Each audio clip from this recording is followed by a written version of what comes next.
Bueno, continuamos entonces. Primero que nada, un saludo para la profe Claudia y mis compañeros. Mi nombre es Karen Meneses. A mí me corresponde lo que es la técnica de la auscultación, es la técnica de segunda medida o de segunda etapa para la valoración o exploración del abdomen.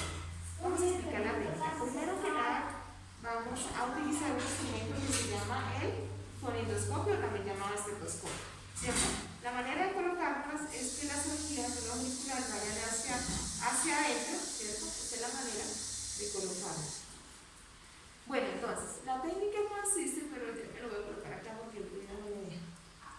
Consiste con la membranita de la parte mayor, que es la parte de auscultar los ruidos en los adultos, y la pequeñita, pues, de los niños. Entonces vamos a oprimir, vamos a colocar la membranita o el estetoscopio en la parte centroabdominal, ¿sí?, de mi paciente. Vamos a ejercer una presión suave,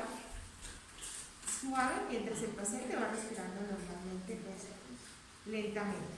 Bueno, así sucesivamente lo vamos a hacer con los diferentes puntos. La misma técnica la vamos a aplicar en los diferentes puntos donde yo vaya a auscultar. Y olvidé, hay que ponerle claro que esto debe estar ahí colocadito y agudizar muy bien los soplos o ruidos que yo esté auscultando. Bueno, entonces, ¿qué voy a auscultar? Voy a auscultar los ruidos hidroaéreos del abdomen, ¿cierto? Están determinados por dos características, o son dos variantes de las cuales yo voy a auscultar, como son los ruidos hidroaéreos aumentados, o también llamados hiperactivos, y los ruidos hidroaéreos disminuidos, o llamados también inexistentes o hipoactivos. Tener en cuenta que dentro del marco referencial normal vamos a encontrar los ruidos normales que están entre 5 a 30 ruidos por minuto. Bueno, entonces, ante la presencia de ruidos hiperactivos, ¿sí?, o aumentados, vamos a encontrarnos que puede ser causa de un hilio obstructivo, como también de un hilio dinámico, ¿cierto?, que también se puede denominar borborismos, por el mismo nombre que recibe, por ese burbujeo, por esa resonancia, alta sonoridad que se va a auscultar, ¿verdad? Bueno, también puede tratarse a un cuadro de gastroenteritis, ¿cierto?, cuando está esa disfunción o esa indigestión que es causada por cierta intoxicación alimentaria, o bueno, etcétera. Esos ruidos son fácilmente detectables, ¿cierto?, porque estamos en una zona, pues, que está prácticamente cerca al abdomen. Se puede entonces, lo podemos confundir con estos ruidos de un cuadro gastrointestinal. Debemos también tener en cuenta la indagación de algunos otros síntomas o de algunas otras pruebas que se le hagan al paciente, como son pruebas diagnósticas a nivel de sangre o a nivel imaginológico. También pueden ser estos ruidos a un paciente, de cualquier persona cuando tenga hambre, ¿cierto?, que no se necesita específicamente una técnica directa con el fonendo o simplemente colocar la orejita ahí. No, simplemente cuando los ruidos son bastante sonoros. Bueno, ahora cuando los ruidos son disminuidos, que también dijimos que se pueden llamar hipoactivos, vamos a estar frente, o vamos a pensar en primera medida que se trata de un hilio paralítico en sus primeras fases, como también se puede tratar de una peritonitis. Además, también podemos entonces llegar a pensar que estos ruidos hipoactivos pueden ser a causa de un cuadro secundario de estreñimiento, como es una compactación a nivel intestinal. Bueno, como además también se puede ver a esos ruidos disminuidos acompañados de elevador, de cuando el paciente esté conciliando el sueño. Esos ruidos también son básicos. Y bueno, entonces, como ya lo he dicho, hay que verificar la condición del paciente. Y cuando los ruidos son disminuidos, pero están sin dolor, de una podemos descartar que se trata de una peritonitis y de un hilio paralítico como tal ya definido.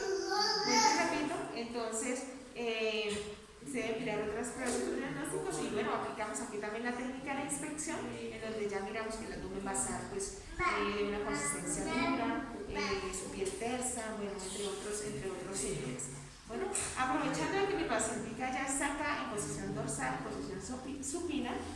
Vamos entonces, voy a abarcar a una parte de la técnica de palpación, que es una de las últimas técnicas que se realiza en la exploración de abdomen, y esa es palpar puntos dolorosos renales, a nivel anterior y a nivel posterior. A nivel anterior tenemos 3 puntos que son llamados pielo-ureterales, tanto superiores, medios como inferiores. Bueno, a nivel de primer punto doloroso pielo-ureteral superior, vamos entonces imaginariamente, luego ya con la experiencia lo vamos a poner entonces rápidamente. Vamos a dibujar una línea horizontal a nivel umbilical y otra a nivel, una vertical a nivel de línea media clavicular o de línea externa. Específicamente entonces el punto nos quedaría el punto doloroso más o menos por acá. Bueno, para el segundo punto pielo-ureteral, que es el medio, lo vamos a dibujar una línea imaginaria a nivel de crestas ilíacas, ¿cierto? A nivel de crestas ilíacas, y vamos a dibujar una vertical siguiendo el borde superior del músculo recto anterior. ¿Listo? Entonces ese punto más o menos quedaría específicamente, más o menos ahí quedaría. Ya para finalizar, entonces el punto inferior pielo-ureteral ya queda a nivel del ángulo suprapúbico, ¿cierto? Específicamente aquí en la unión reno-ureteral, ¿sí? Uretero-vesical, perdón. Ahí específicamente quedaría ese puntito doloroso. Bueno, esos serían los puntos dolorosos a nivel anterior. Ahora entonces pido a mi paciente que nos coloquemos en posición sentada, para este lado, princesa. En posición sentada para auscultar lo que es en los puntos posteriores, ¿cierto? Posteriores puntos dolorosos. Ven la niña, para acá. Vamos a subir un poquito. No, un poquito, gracias. Perdón, yo paso por este lado, ¿cierto? Entonces, son los puntos los que vamos a palpar en la parte posterior en cuanto a puntos dolorosos renales. El primero es el punto costovertebral, ¿cierto? Entonces vamos a ubicar la 12ª vértebra, que es más o menos a nivel alrededor del costado posterior, más o menos a esta altura, ¿cierto? A esta altura encontramos entonces la vértebra 12ª. Específicamente ese punto va a quedar acá en la cara lateral externa de la 12ª vértebra que une a la 12ª costilla. Entonces el punto sería este, el punto doloroso sería este.